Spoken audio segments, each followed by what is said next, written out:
지난주에 이어서 예수님은 왜 죽으셨을까라는 제목으로 두 번째 설교 드리도록 하겠습니다. 일요일에 교회를 가면 개신교인이고 성당을 가면 천주교인이죠.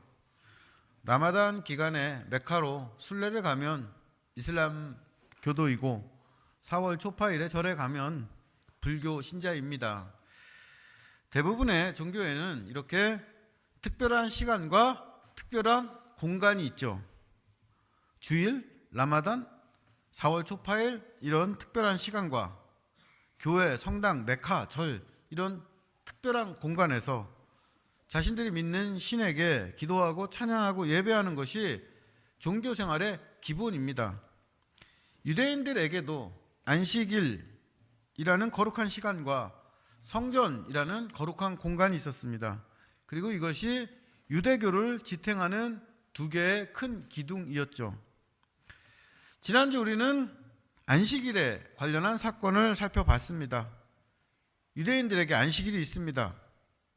바리새인들은 하나님의 명령대로 안식일을 거룩하게 지키는 것이 유대교를 믿는 사람의 가장 중요한 의무고 이 의무를 잘 지켜야 하나님께서 구원하실 거라고 믿었습니다.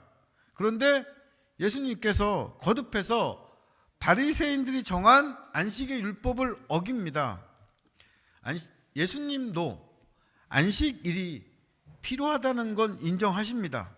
하지만 바리새인들과 달리 예수님은 안식일은 아무것도 하지 않는 날이 아니라 하나님께서 주시는 창조의 생명과 구원의 기쁨을 받고 누리는 날이라고 가르치셨고 이 가르침대로 안식일에 병자를 고치셨습니다.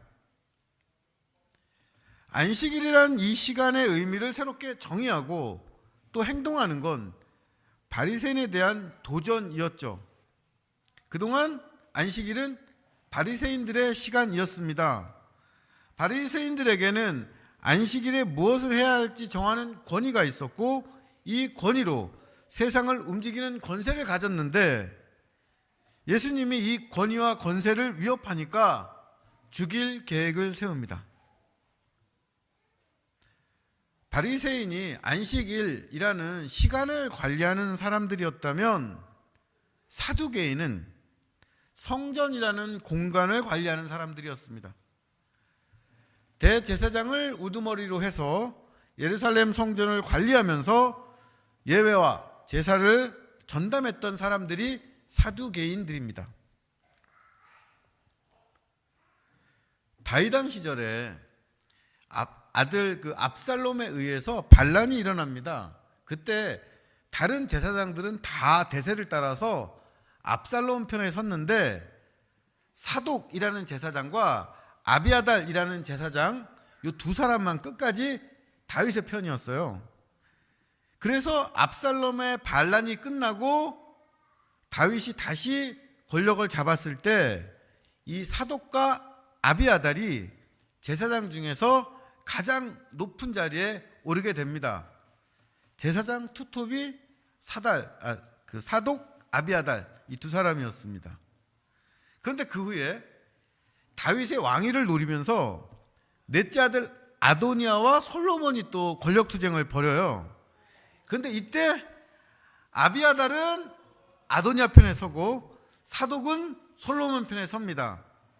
결국 왕자의 난은 솔로몬의 승리로 끝나고 사독은 두 번이나 왕을 결정적으로 도운 공로로 예루살렘 성전의 종신 대제사장이 되고 그 후손들은 대대손손 성전의 모든 일을 전담하게 되죠.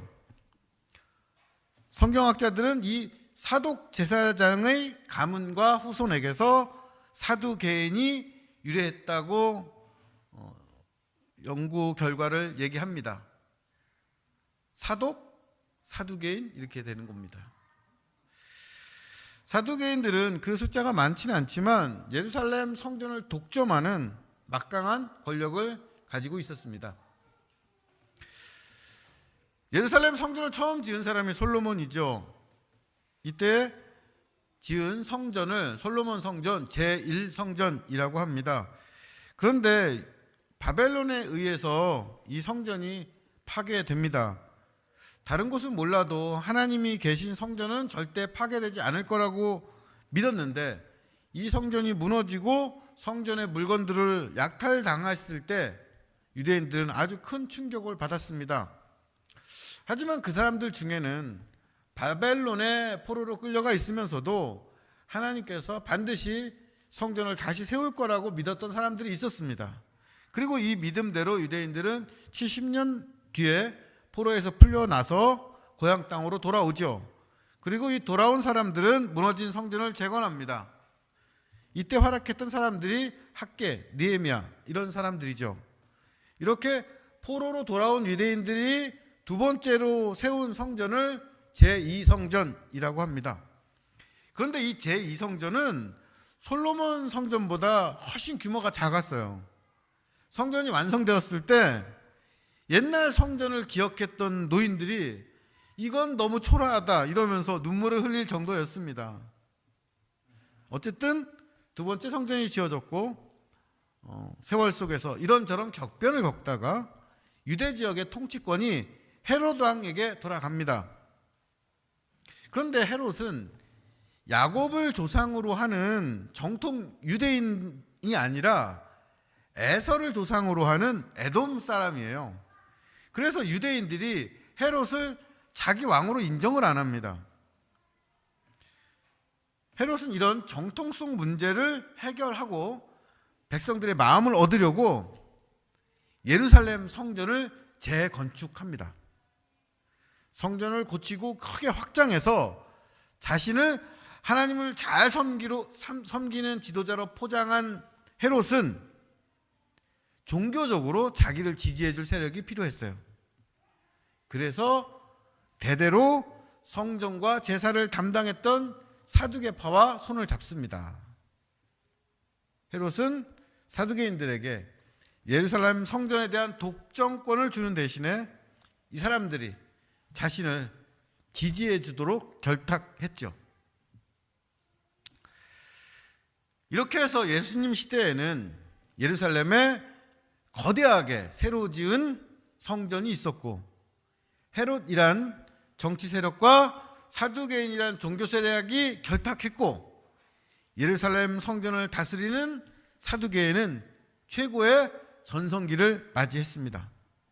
그런데 안식일을 지배하는 바리새인과 적이 된 예수님이 성전을 지배하는 이 사두개인과도 또 적이 됩니다. 마가복음 11장 15절 16절입니다. 그들이 예루살렘에 들어가니라. 예수께서 성전에 들어가사 성전 안에서 매매하는 자들을 내쫓으시며 돈 바꾸는 자들의 상과 비둘기 파는 자들의 의자를 둘러 엎으시며 아무나 물건을 가지고 성전 안으로 지나다님을 허락하지 아니하시고. 사복음서는 모두 예수님께서 예루살렘 성전에서 장사하는 사람들을 쫓아내시고 그 기물을 뒤엎으신 사건을 전합니다. 이거를 보통 오염된 성전을 깨끗하게 하셨다고 해서 성전 정화 사건이라고 부르죠. 복음서마다 조금씩 내용이 다른데 오늘은 마가복음이 전하는 성전 정화 사건을 중심으로 살펴보겠습니다. 예루살렘 성전, 헤롯이 새로 지은 예루살렘 성전은 축구장 5배 정도 되는 대형 건축물입니다. 그리고 아주 철저하게 구역이 나눠져 있어요. 가장 안쪽은 1년에 한 번 대제사장만 들어갈 수 있는 지성소가 있었고 그 밖에는 예배를 준비하는 제사장들이 머무르는 제사장의 뜰이 있었고 그 밖에는 유대인들을 위한 공간인 이스라엘의 뜰이 있었고 그 밖에는 유대인 여인들이 기도할 수 있는 여인의 뜰이 있었습니다. 성전은 유대인을 위한 곳이면서도 또한 철저하게 분화되고 구별되는 공간이었죠.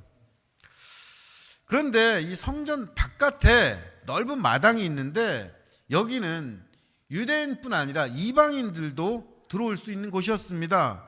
그래서 이곳을 이방인의 뜰이라고 했어요. 비유하자 그러면 놀이공원이 성전이면 놀이공원 밖에 매표소 앞에 있는 주차장 같은 건물, 그런 공터 같은 곳, 그곳이 이방인의 뜰입니다.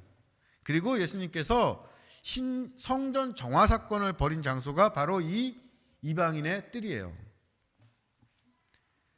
이방인 중에서도 복음서에 나오는 그 백부장이나 사도행전의 고넬료처럼 어떤 경로로 여호와 신앙을 갖게 된 사람들이 있습니다.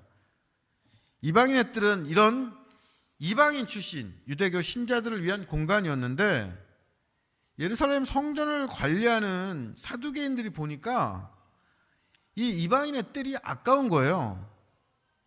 왜냐하면 이방인들은 돈이 안 되기 때문입니다. 예루살렘 성전은 성인 유대인들에게 성전세를 받고 성전 제사에 쓰이는 희생제물을 팔아서 수익을 올렸는데, 이방인 유대교 신자들은 유대인이 아니라서 성전세를 내질 않아요.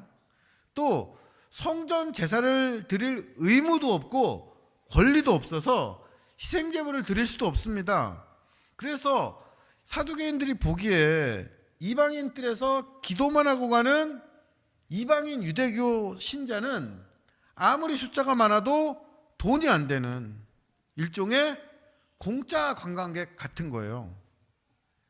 그래서 성전 수익을 극대화하기 위해서 이 이방인의 뜰을 장사하는 사람들에게 자릿세를 받고 임대합니다. 여기서 어떤 사람들이 무슨 장사했는지가 오늘 본문에 나오죠. 우선 성전 제사에 필요한 제물을 사고 파는 사람들이 있었습니다. 하나님께 드리는 희생 제물은 흠이 없어야 돼요. 그런데 집에서부터 제사 드리려고 이렇게 양을 가져왔는데 오다가 상처를 입거나 병들면 제물로 드릴 수가 없죠. 그래서 제일 좋은 방법이 제사를 드리는 성전에 와서 거기서 희생제물을 사는 겁니다. 이거야 별로 문제가 없죠. 그런데 제물에 흠이 있고 없는 걸 검사하는 제사장들과 장사꾼들 사이에 결탁이 생기는 거예요. 제사장들이 제물은 어디 가서 사와라, 거기가 좋다, 이렇게 소개하거나 자기하고 이렇게 친분이 있는 장사꾼이 판 제물만 검사를 쉽게 해서 통과시키는 겁니다. 결국 어느 정도의 시간이 지나면 희생제물을 파는 일이 이 사두개인과 상인들의 돈벌이가 되고 서로 판매 수익을 나눠야 되니까 일반 시장보다 몇 배 비싼 가격에 제물들이 거래되었을 겁니다. 그 다음으로 돈 바꾸는 사람들이 있었습니다. 환전상이죠.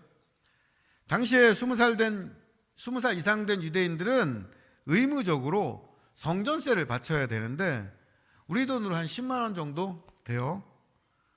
로마 황제가 새겨진, 근데 이 로마 화폐는 부정하다 그래서 이 돈으로는 성전세를 받지 않았습니다. 제사장들이 지정한 깨끗한 그림이 안 그려져 있는 화폐로만 성전세를 받았어요. 그래서 외국에서 온 유대인 순례자들은 자기 지역의 화폐를 성전화폐로 바꿔야 됐는데 이 환전 사업이 큰 이익을 얻는 사업이었습니다. 학자들마다 추정이 다르기는 하지만 절기마다 예루살렘 성전을 찾는 순례객이 그 시대에도 적게는 10만 명, 많게는 30만 명까지 되었다고 추정을 해요. 그러니까 이 환전 사업은 일단 허가만 받으면 수십만의 고객이 저절로 확보되어서 고수익을 올릴 수 있는 황금알 사업이었습니다. 그런데 이 환전 사업 허가를 누가 내줘요? 제사장이 내줍니다. 이 사람들에게 앞자리, 좋은 자리 내주는 게 누구겠어요? 제사장입니다. 그럼 무슨 일이 일어날까요? 제사장들의 일가 친척, 사돈의 팔촌이 다 이 사업에 뛰어들고 더 큰 이득을 갖기 위해서 비리와 곤모술수가 차고 넘쳤을 겁니다. 그 다음에 비둘기 파는 장사꾼들이 있었어요. 마태복음 누가복음도 꼭 집어서 예수님이 비둘기 파는 사람들을 쫓아내셨다 하셨고, 요한복음은 양을 파는 사람들과 비둘기 파는 사람들을 쫓아내셨다 이렇게 전합니다. 예수님은 왜 비둘기 파는 사람을 공격하셨을까요? 비둘기가 가장 가난한 사람들이 드리는 제물이었기 때문입니다. 대부분의 사람들은 양을 제물로 드렸고, 아주 부유한 사람들이나 제사장은 소를 드렸어요. 비둘기는 정말 가난한 사람과 여인들이 바쳤던 제물입니다. 그런데 이 가난한 사람들을 상대로 비둘기를 팔아서 돈을 벌어요. 예수님은 이게 더 화가 나셨던 것 같습니다. 성전은 특별한 곳입니다. 그래서 이곳을 관리하는 사두개인들이 있고, 이들에게 허가 받아야만 장사할 수 있는데, 이 사람들이 멀리서 온 순례객과 가난한 사람들에게도 바가지 씌우고 폭리를 취해요.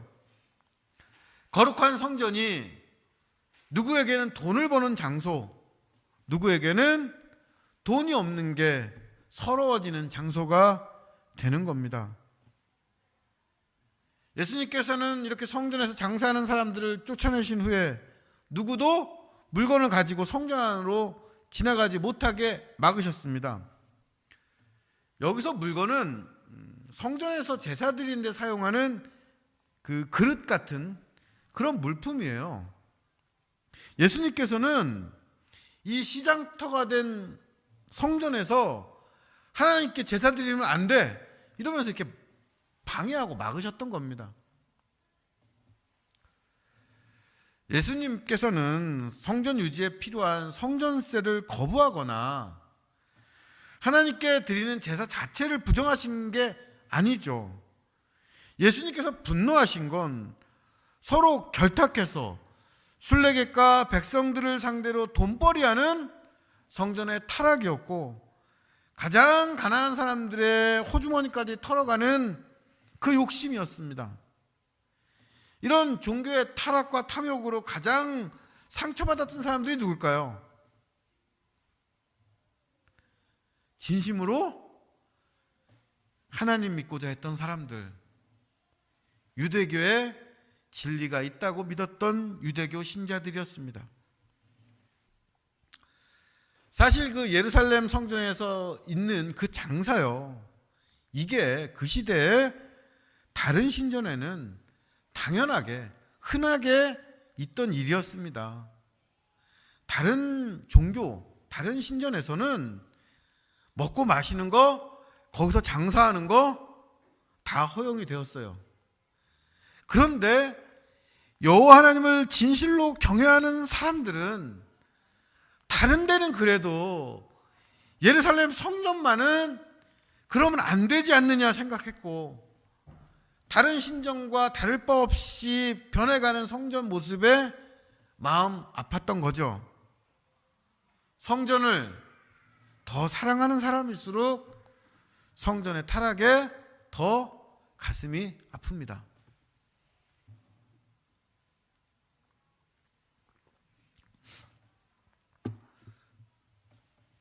올해 그 개신교 단체들이 다 연합해가지고 부활절 연합 예배를 드려요. 개신교 단체 중에는 보수적인 것도 있고 진보적인 것도 있습니다. 이런 성향에 따라서 그동안 각기 다른 장소에서 부활절 예배를 드렸는데, 올해는 같은 장소에서 함께 연합 예배를 드리기로 한 거죠. 잘한 일입니다. 그런데 함께 부활절 연합 예배 드리기로 한 장소가 서울 명성교회예요. 부활절 예배에 대통령도 오고 각 언론사에도 크게 보도할 겁니다. 그런데 그 장소가 세습 문제를 일으킨 명성교회입니다. 이걸 보면서 많은 교인들은 개신교 안에서 이제 명성교회 문제는 깨끗이 해결되었나 보다, 개신교는 이제 세습을 문제 삼지 않기로 했나 보다, 생각할 겁니다. 그걸 노려서 연합예배를 또 그쪽에 유치한 거겠죠. 이걸 보면서 교회 사유화에 반대하면서 명성교회 세습 반대 운동을 했던 분들이 속이 상해요. 또 이분들은 명성교회를 연합예배 장소로 결정한 단체 중에 그 전에 함께 열심히 교회 세습 반대했던 단체들도 있다는 사실에 너무 크게 실망합니다. 교회가 크고 돈이 많으면 문제와 허물이 덮어지는 그 현실을 보면서 교회는 세습할 수 없는 하나님의 소유라고 믿는 순수한 분일수록 더 마음 아파하는 거죠. 먼 나라에서 절기를 맞아서 성전으로 예배하러 온 순례객들은 폭리를 취하는 장사꾼들 때문에 실망했을 테고, 가난하지만 신실하게 제사 드리고 싶었던 사람들은 시장보다 몇 배 비싼 제물의 가격에 속상했을 겁니다. 예루살렘에 왔던 이방인들은 이방인 뜰을 가득 채운 장사꾼들의 호객 소리와 동물들의 울음소리에 마음 모아서 조용히 기도 한번 드리지 못하고 돌아가야 했겠죠. 그들이 성전에서 본 건 거룩한 하나님의 임재가 아니라 하나님의 이름으로 장사하는 사람들이었고, 성전을 관리하는 사두개인들은 이 장사에 협조하면서 부와 권력을 누렸습니다. 예수님께서는 이런 성전의 현실에 분노하시죠. 예수님께서 예루살렘 성전을 차지한 종교 권력자들과 장사꾼들에게 뭐라고 하십니까? 마가복음 11장 17절입니다. 기록된 바 내 집은 만민이 기도하는 집이라 칭함을 받으리라고 하지 아니하였느냐? 너희는 강도의 소굴을 만들었도다. 예수님께서 말씀하신 핵심은 두 가지입니다. 하나는 성전은 만민이 기도하는 집이다 이고, 또 하나는 그런데 너희가 성전을 강도의 소굴로 만들었다입니다. 만민이 기도하는 집과 강도의 소굴은 이사야서와 에레미야서에 나오는 말입니다. 이사야서 56장에서 하나님께서는 이스라엘뿐 아니라 이방인 중에서도 여호와 하나님과 연합하고 언약을 지키는 사람을 만들어내셔서 그들도 제사 드릴 수 있게 하겠다. 그래서 이 성전을 만민이 기도하는 집으로 불리게 하겠다 말씀하셨습니다. 그러니까 만민이 기도하는 집은 이방인과 유대인이 함께 예배하는 성전을 의미하는데, 유대 제사장들은 돈이 안 되는 이방인 신자들을 없어도 되는 사람 취급하면서 이방인의 뜰을 시장터로 만들어 버렸습니다. 또 에레미야 7장에서 에레미야 선지자는 예배의 타락을 지적하면서 성전을 도둑, 강도의 소굴에 비유했습니다. 성전이 도둑 소굴이면 도둑, 강도는 누굽니까? 성전에서 제사 드리고 이익을 얻는 사람들이겠죠. 도둑대들이나 강도 패거리들이 훔치고 빼앗은 물건을 자기 소굴로 가지고 와서 이걸 자기들끼리 나누어 먹고 마시면서 다음에 강도할 계획을 세우는 것처럼 성전이 강도의 소굴이 되었다는 겁니다. 예수님께서는 도둑 맞고 강도 만난 사람들이 위로받아야 되는 성전이 오히려 도둑과 강도의 소굴이 된 것에 한탄하시죠.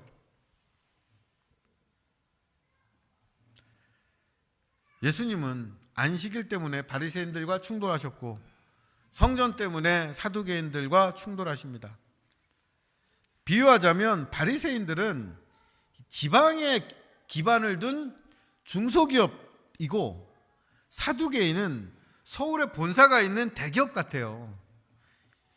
유대 수도 예루살렘에 그 근거지를 둔 이 사두개인의 세력이 훨씬 더 큽니다. 그래서 바리새인들은 이렇게 보면 예수님을 죽이자 이러면서도 사실 못 죽여요. 그런데 이 사두개인 지도부는 예수님이 성전 사건을 일으켰다는 보고를 받고 즉시 예수님을 죽일 계획을 세우고 또 실천합니다. 마가복음 11장 18절입니다. 대제사장들과 서기관들이 듣고 예수를 어떻게 죽일까 하고 꾀하니 이는 무리가 다 그의 교훈을 놀랍게 여김으로 그를 두려워함이로라. 예수님이 성전에서 하신 일과 그 말씀이 많은 사람들에게 충격과 또 깨달음을 주었습니다. 특별히 그동안 성전의 타락을 목격하면서 문제의식을 가졌던 순례객들이나 순수한 신앙을 가졌던 사람들은 특별히 더 예수님의 용기와 가르침에 놀랬겠죠. 대제사장들과 서기관들은 이런 생각이 퍼져나가면 자신들의 사업에 큰 문제가 생길 걸 알고 두려웠습니다. 그래서 예수를 죽일 계획을 세워서 가룟 유다와 거래하고 거짓 증인들을 모아서 예수를 고발합니다. 예수님은 안식일을 사람과 생명 있는 시간으로 만드시려다가 바리새인들의 미움을 받으셨습니다. 예수님은 성전을 모든 사람이 차별 없이 하나님을 만나서 예배하는 곳으로 만드시려다가 사두개인들의 미움을 받으셨습니다. 예수님은 모든 종교 세력에게 미움받고 죽으셨어요. 그런데 하나님 없는 이방인이 아니라 하나님 믿는 유대인이 예수님을 죽입니다. 누가 혼자 단독 범행하는 게 아니라 무리를 이루어서 같이 죽여요. 우발적으로 죽이는 게 아니라 계획을 세워서 죽입니다.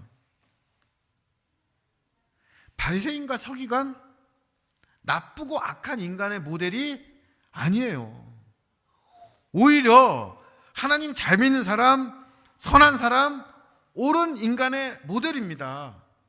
그런데 그 사람들도 자신들의 세력을 반대하고 손해를 끼치고 너 틀렸다고 말하는 사람이 나타나면 죽여 없애는 거예요.